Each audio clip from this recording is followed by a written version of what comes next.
जय गुरुजी संगत जी। Divine love for Guruji channel को सब्सक्राइब कीजिए एंड बेल आइकन को प्रेस कीजिए ताकि आपको लेटेस्ट सत्संग की वीडियोस के अपडेट्स आपको मिल सके। एंड प्लीज वीडियोस को भी लाइक कीजिए। जय गुरुजी।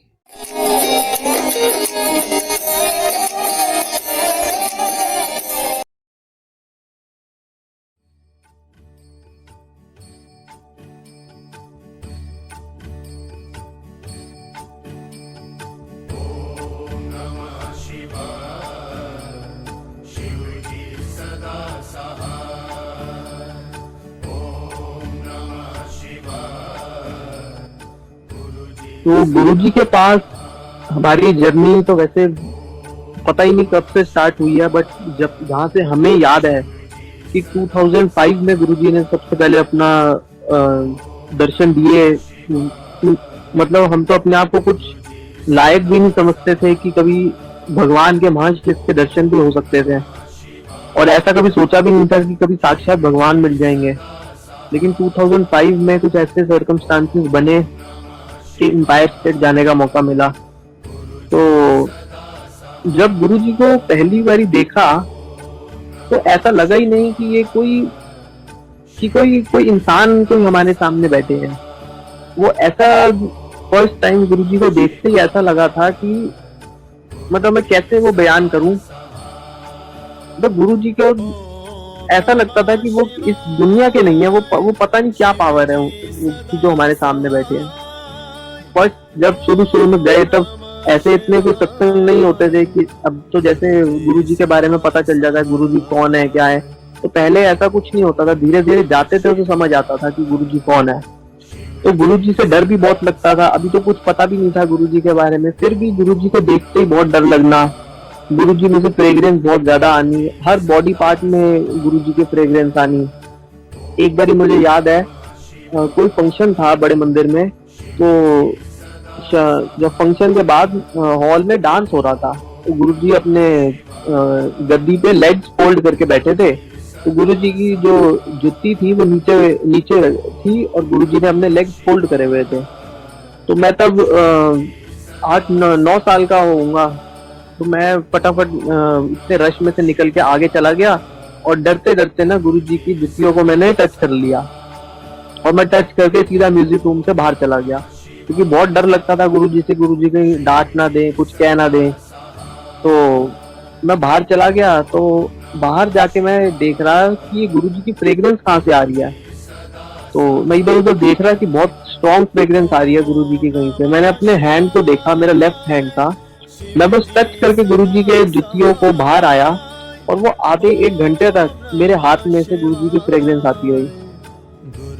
तो ये चीजें ना बहुत वो लगती थी कि ये कैसे हो सकता है कि कोई, पहले तो लगता था कि पता नहीं ये फ्रेग्रेंस आती कहाँ से है। वो तो धीरे धीरे समझ आया, सत्संग सुने कि गुरुजी कहते थे कि ये तो सचखंड का प्रसाद है, ये तो मैं ऊपर से मंगवाता हूँ। तो ऐसे ही धीरे धीरे गुरुजी के ऊपर विश्वास बनता गया। मंदिर आना शुरू हुए तो पता चला कि बड़ा मंदिर भी गुरुजी मंडे के मंडे खुलता है, तो सेवा के लिए जिसको भी जाना है वो जा सकता है। तो हमने भी फिर धीरे धीरे एम्पायर स्टेट भी जाते थे तो बड़ा मंदिर भी आना शुरू कर दिया। तो जहाँ पर गुरुजी की समाधि है आज, वहाँ पे पहले गार्डन था। तो मैं, मेरी मदर और मेरी मासी उस दिन मंदिर आए हुए थे। मुश्किल से 15-20 संगत होती थी जो सिर्फ सेवा के लिए आते थे, और ये पूरा मंदिर वॉश करना, उसके बाद सारा अंदर हॉल साफ करना, बस ये सेवा होती थी। उसके बाद अपना 8 बजे मंदिर बंद हो जाता था। तो जब 8 बजे आज्ञा लेने का टाइम आया तो हम सारे आज्ञा लेके मंदिर से बाहर ही निकल रहे थे, तो एकदम से एक आंटी ना शिवलिंग की तरफ इशारा करके बोलती कि वो देखो शिवलिंग पे क्या हो रहा है। तो जो शिवलिंग पे जहाँ पे वो 3 लाइंस हैं, उसके नीचे जो स्टार्स थे वो ऐसे लग रहा था टूट के स्टार्स वहां पर गिरे हुए हैं, और इतनी ज्यादा रोशनी हो गई शिवलिंग में जैसे नीचे बहुत सारी हाइलोजेंस लगा दी हो किसी ने। उस टाइम पे इतनी लाइट भी नहीं होती थी पूरे एरिया में भी और मंदिर में भी, जैसे अब तो स्ट्रीट लाइट्स लग गई मंदिर के अंदर भी, तो पहले ऐसा नहीं था। तो इतने अंधेरे में वो इतनी सुंदर लग रही शिवलिंग, और शिवलिंग के अंदर ही 1 फुट लंबी ज्योत प्रोड्यूस हो गई, शिवलिंग के अंदर जल रही 1 फुट लंबी ज्योत। तो माली भैया फटाफट आए। हमारा तो फर्स्ट टाइम था ऐसा कुछ एक्सपीरियंस करने का, तो हम तो बहुत ज्यादा हैरान हुए कि ये ये क्या हो रहा है, पहले तो समझ ही नहीं आ रहा था कि ये हो क्या रहा है यहाँ पर। तो फटाफट माली भी आए, उन्होंने सबको बाहर निकाला मंदिर से कि चलो चलो मंदिर बंद करने का टाइम हो गया। तो हम जैसे ही मंदिर के बाहर हमने कदम रखा और पीछे मुड़ के देखा शिवलिंग को, तो शिवलिंग बिल्कुल नॉर्मल, ना वहाँ पे स्टार्स थे ना वहाँ पे जोत थी। हम दोबारा अंदर चले गए, दोबारा अंदर जैसी पैर रखा तो वहाँ पे सब कुछ दिख रहा, वो स्टार्स भी दिख रहे, शिवलिंग और वो जोत भी दिख रही। तो माली भैया ने फटाफट सबको बाहर निकाला, हम वापिस आ गए। तो जोन सी आंटी को सबसे पहले दिखा ना, जिन्होंने हमें सबको इन्फॉर्म किया कि वो देखो शिवलिंग पे क्या हो रहा है, वो मेरे को कुछ सालों के बाद मिली उस इंसिडेंट के। तो उन्होंने बताया कि जब मैं फर्स्ट टाइम गुरुजी के पास गई ना इस इंसिडेंट के बाद, जैसे मंडे को ये हुआ, तो शायद थर्सडे या फ्राइडे जब भी गुरुजी के पास एम्पायर स्टेट गई आंटी, तो फर्स्ट बोले मैंने अभी अंदर कदम ही रखा एम्पायर स्टेट, और गुरुजी एकदम से मेरे को देख के बोलते कि तारे आदि पई रोशनी जी, जिसे गुरुजी ने दर्शन देते। तो बड़ी हैरानी होती थी बात है ये सुन के कि पता नहीं ये चीजें कैसे हो रही हैं। लेकिन जब अपने साथ एक्सपीरियंस होनी शुरू हुई तो पता लगा कि ये कोई नॉर्मल इंसान नहीं है, नॉर्मल संत नहीं है, ये तो महापुरुष है। महापुरुष भी क्या है, तो महाशिव है। तो गुरुजी ने अपने शिव रूप के दर्शन भी मुझे, मतलब कई बारी 3-4 बारी गुरुजी ने अपने शिव रूप के दर्शन भी मुझे कराए। और एक बारी मुझे याद है, मेरी मदर को अभी रिसेंटली 2014 में हार्ट अटैक हुआ। तो मेरे ब्रदर का सगन था, उसी टाइम उसी दिन मतलब रात को मेरी मदर को हार्ट अटैक हुआ। लेकिन वहाँ फंक्शन में उनको पता नहीं चल रहा था कि उनको क्या हो रहा है। तो अगले दिन मंडे था, हम मंदिर आए, मंदिर से हम वापस जाते जाते हमने एक ईसीजी कंडक्ट करवा ली मदर की। तो मंदिर से हम वापस आए तो हमने एक ईसीजी करवाई, तो उसके अंदर वो ग्राफ उसका ठीक नहीं आया। तो जो लैब टेक्नीशियन था वो स्पेशली बाहर बोलने आया कि आप इनको ना इमीडिएटली किसी कार्डियोलॉजिस्ट को दिखाओ। तो हमने कार्डियोलॉजिस्ट को दिखाया, उसने बोला कि इनको तो एक हार्ट अटैक आ चुका है और दूसरा रिसेंटली अभी चल रहा है, तो आप इनको इमीडिएटली हॉस्पिटलाइज कराओ। तो उनको बीएल कपूर में वहाँ पे हॉस्पिटल, उस टाइम पे चिकनगुनिया बहुत ज्यादा चल रहा था, तो बेड्स की बहुत ही ज्यादा प्रॉब्लम थी। तो बीएल कपूर में इमरजेंसी में सिर्फ एक बेड खाली था। हम गए तो हमें वो बेड मिल गया। तो वहाँ पे उनके सारे टेस्ट वगैरह हुए, सब कुछ हुआ। तो डॉक्टर्स ने बोला कि हम नेक्स्ट डे सुबह एंजियोग्राफी करेंगे और स्टंट डालना पड़ेगा तो हम स्टंट भी डाल देंगे। तो उस टाइम पे हमने हॉस्पिटल वालों ने बोला कि आप 50,000 रुपीज अभी डिपॉजिट करवा दो, बाकी आपका हम टीपीए में से देख लेंगे जो भी बिल बनेगा। अब मेरी मदर को बहुत ज्यादा टेंशन हो गई कि गुरुजी अभी तो मतलब बेटे की शादी भी है और कहाँ मेरे को हार्ट अटैक हो गया, अब इसमें स्टंट डाल देंगे तो पूरी बॉडी वो हो जाएगी, खराब हो जाएगी, ना कुछ काम हो पाएगा और ऊपर से पैसे इतने लग जाएंगे, तो कैसे होगा गुरुजी। मतलब यही उनके माइंड में थॉट चल रहे हैं कि गुरुजी प्लीज स्टंट मत डालने देना, ये तो बहुत मतलब खराब हो जाएगा काम। तो अगले दिन जब इनकी एंजियोग्राफी हुई, तो जब डॉक्टर जा रहे थे एंजियोग्राफी करने, उन्होंने बोला कंसेंट लेने के लिए कि अगर हमें लगा तो हम स्टंट्स भी डाल देंगे साथ में। तो हमने बोला ठीक है, जैसे आपको ठीक लगे। तो वो जब एंजियोग्राफी करके बाहर आया डॉक्टर, वो बोलता कि मैंने अपनी लाइफ में इतना स्ट्रॉन्ग हार्ट आज तक किसी का नहीं देखा। और वो बोलता कि हमने जैसी एंजियोग्राफी के लिए वायर डाली अंदर, तो जितनी ब्लॉकिंग थी वो अपने आप ही खुल गई और हमें स्टंट डालने की जरूरत ही नहीं पड़ी। तो ये बात सुन के भी एक तो बहुत ज्यादा खुशी हुई और हैरानी भी बहुत हुई कि मतलब बीएल कपूर जैसा हॉस्पिटल जिसने एंजियोग्राफी के लिए अंदर वो डाली वायर और स्टंट नहीं डाले, क्योंकि नॉर्मल सुनने में आता है कि ये तो वायर डालते हैं तो स्टंट तो साथ में ही डाल देते हैं। तो बड़ी हैरानी की बात हुई। तो जब मदर को शिफ्ट किया नॉर्मल रूम में, तो उन्होंने मेरे ब्रदर को बोला कि जरा एक बार ना टीपीए करना, देख कर आ कि अभी तक कितना बिल बन गया है। तो वो पता करके आए सारा, उन्होंने बोला कि अभी तो 25,000 रुपये बना है बिल, 16,000 रुपये उसका टेस्ट का वो था, बिल था एंजियोग्राफी का, और बाकी सारा मिसलेनियस जो वो है। तो मेरी मदर ने बोला चलो ठीक है, फिर तो 50,000 के अंदर अंदर ही हो जाएगा सब कुछ, जरूरत ही नहीं पड़ेगी। लेकिन फिर भी हमने टीपीए के लिए अप्लाई कर दिया था, जो इंश्योरेंस के लिए था। नेक्स्ट डे मेरी मदर को छुट्टी होनी थी। जब छुट्टी हुई तो वो टीपीए में ना बहुत ज्यादा टाइम लगा रहे थे, मतलब 1-1.5 घंटा हो गया डिस्चार्ज हुआ, लेकिन वो डिस्चार्ज स्लिप नहीं दे रहे थे। तो मैं और मेरे फादर गए वहां पर, बड़ी देर खड़े रहे। बड़ी देर खड़े होने के बाद उन्होंने हमें बिल दिया।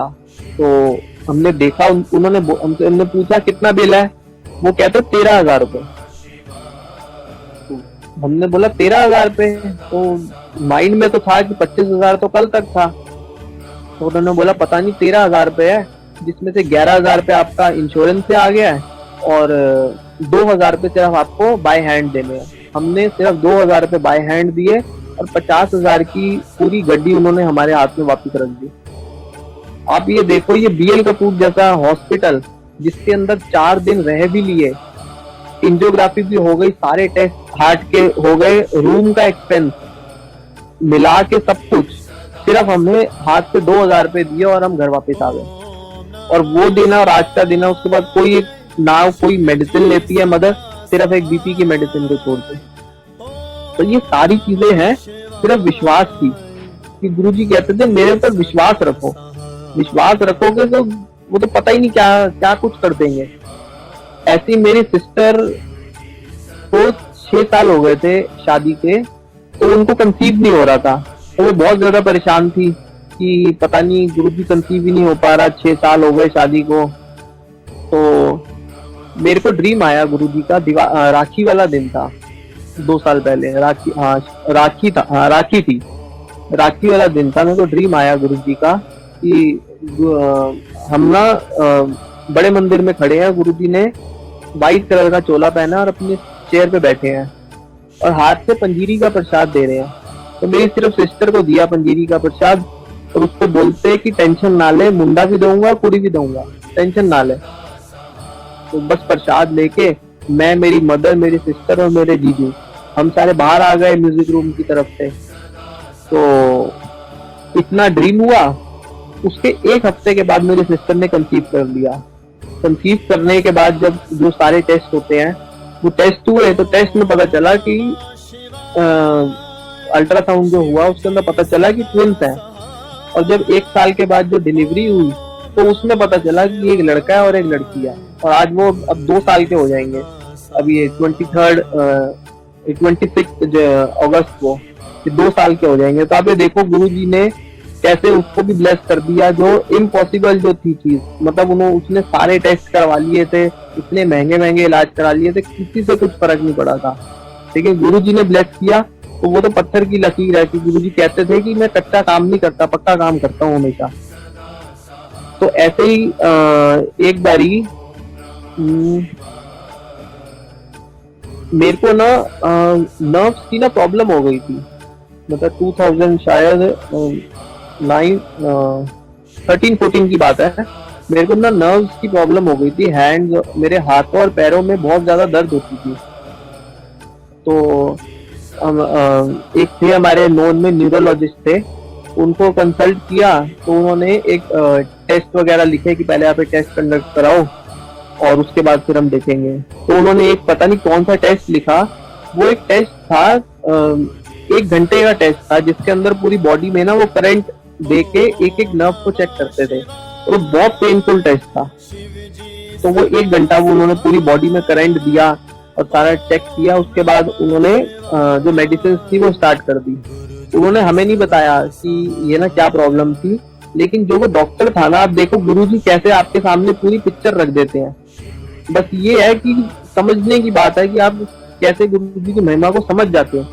जब हम जो उनसे न्यूरोलॉजिस्ट के पास जाते थे, उनकी वाइफ को भी बिल्कुल सेम ये प्रॉब्लम थी और वो उनको पैरालिसिस के अटैक्स पड़ते रहते थे थोड़े थोड़े इंटरवल्स के बाद। वो खुद न्यूरोलॉजिस्ट थे, वो समझ ही नहीं पाए कि उनकी वाइफ को क्या प्रॉब्लम होती थी। और मतलब इस प्रॉब्लम का कोई टाइम पीरियड होता है, अगर इतने टाइम में पता चल जाए तो ठीक है, नहीं तो बाद में बहुत मुश्किल हो जाता है क्योर करना। तो मेरे को तो नेचुरली दर्द होनी शुरू हो गई, तो मैं डॉक्टर के पास चला गया। उनकी वाइफ को कोई दर्द नहीं हुई, उनको सीधा एक पैरालिसिस के अटैक पड़ने शुरू हो गए। तो उनको जब हम उनके घर जाते थे तो उनकी भी हालत देखते थे, बहुत मतलब मुश्किल से वो पकड़ पकड़ के चलती थी, उनके हाथ पैर में शिवरिंग होती थी और ये सारी प्रॉब्लम्स होती थी। और जब वो मेरे को देखते थे तो वो जब पूरा मेरा जब इलाज हो गया खत्म, 1 डेढ़ साल इसकी मेडिसिन चली थी, उसके बाद उन्होंने मतलब मेरे फादर को बोला था कि ये जितनी जल्दी ये रिकवर कर गया ना इस प्रॉब्लम से, इतनी जल्दी कोई करता नहीं है, पॉसिबल नहीं है, ये बहुत जल्दी रिकवर कर गया। तो जब उन्होंने ये बात बोली, लेकिन हमें तो, मेरे को तो पता है ना कि ये कैसे गुरुजी ने हमें बचा लिया, क्योंकि अगर वो प्रॉब्लम इतनी छोटे से एज में हो जाती तो कितना मुश्किल था। तो वो भी गुरुजी ने क्योर किया, और तो पता ही नहीं कितनी प्रॉब्लम्स आई भी होंगी और पता भी नहीं चला होगा कि गुरुजी ने क्योर कर दी। ऐसे ही एक बारी मेरे ब्रदर को फीवर हुआ, तो 7 जुलाई का डे था, शायद 2008 या 9 की बात है, 7 जुलाई का डे था। तो फीवर हुआ, 3-4 दिन से रेगुलर फीवर था। तो मेरी मदर ने उन्हें बोला कि ना मंदिर चलते हैं, आज गुरुजी का जन्मदिन है तो मंदिर मत्था टेक के आते हैं। मेरे फादर ने मना किया कि नहीं आज मत जाओ, तो इतना ज्यादा फीवर है। तो भाई ने बोला नहीं नहीं मैं ठीक हूँ, मैंने दवाई खा ली है, तो अब मैं ठीक हूँ। तो मेरी मदर कार ड्राइव करके मंदिर ले गई। उस टाइम पे इतना पार्किंग की प्रॉब्लम नहीं थी, तो वो कार ड्राइव करके ले गई अंदर मंदिर में। तो जैसे ही ब्रदर ने अंदर कदम रखा मंदिर में, उनको एकदम से प्रॉब्लम शुरू होनी, मतलब कुछ प्रॉब्लम होनी शुरू हो गई। तो उन्होंने जल प्रसाद किया तो और ज्यादा तबीयत खराब हो। उसके बाद शायद वहां पे थी वो कुल्फी थी, और वो थी लंगर में कुल्फी थी, वो खाई तो उससे और ज्यादा प्रॉब्लम हुई। तो उन्होंने फटाफट, मेरी मदर ने हम सबको वहीं मंदिर ही छोड़ा और ब्रदर को अकेले कार में बिठा के वापस घर पे ले आई। तो वो पूरे रास्ते ना वॉमिटिंग करते हुए आए ब्रदर, पता नहीं उनको एकदम से क्या हो गया, समझ नहीं आई। तो उन्होंने फादर को फोन किया, उन्होंने डॉक्टर से दवाई लेके फटाफट रखी घर पे। रात को 1-2 बजे ये वापस आए। तो मम्मी ने बोला भाई को कि आज आप मेरे रूम में सो जाओ। तो वो वहीं पर सो गए। रात को 2-3 बजे मेरे ब्रदर एकदम से उठे, उनको जैसे खांसी हुई, अनइजीनेस का कुछ हुआ, वो उठे, सामने देखा तो गुरुजी खड़े हुए, पूरी मतलब गुरुजी की शेडो सामने, बिल्कुल गुरुजी की शेडो खड़ी हुई, मतलब गुरुजी खड़े हुए। तो वो एकदम से मतलब घबरा गए कि गुरुजी कहाँ से आ गए, और एकदम से जय गुरुजी उनके अंदर से निकलना शुरू हो गया। और ऐसा लग रहा उनको कि जैसे गुरुजी कुछ ना अंदर से कुछ पुल कर रहे हैं, कुछ उनके अंदर से कुछ चीज निकल रही है। तो उन्होंने मम्मी को भी आवाज दे रहे कि मम्मा उठो, देखो सामने गुरुजी खड़े हैं।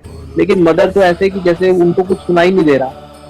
तो थोड़ी देर के बाद, 5 मिनट के बाद, जितनी देर के बाद गुरुजी चले गए, तो मेरे ब्रदर उठे और पूरे पसीने में भीगे हुए, एसी चल रहा था और उनको एकदम से पूरे पसीनो हो गए। तो एकदम से उठे और मेरी मदर को बताया कि मम्मा मेरे को ना बहुत ज्यादा वो हो रहा है, पसीने आ रहे हैं। तो उन्होंने बोला कोई बात नहीं, दवाई खाई हुई है ना, अभी ठीक हो जाएगा। फिर उन्होंने बोला मम्मा गुरुजी आए थे। वो फिर एकदम से उठ के बैठ गए कि गुरुजी आए थे। तो वो दिन और आज का दिन, वो पता ही नहीं चला कि क्या प्रॉब्लम थी, क्या गुरुजी निकाल के ले गए। तो ऐसे इतने बहुत सत्संग हैं गुरुजी के। आप और कभी मौका मिलेगा तो मैं जरूर शेयर करूंगा। अब तो टाइम हो गया है शायद। तो जय गुरुजी।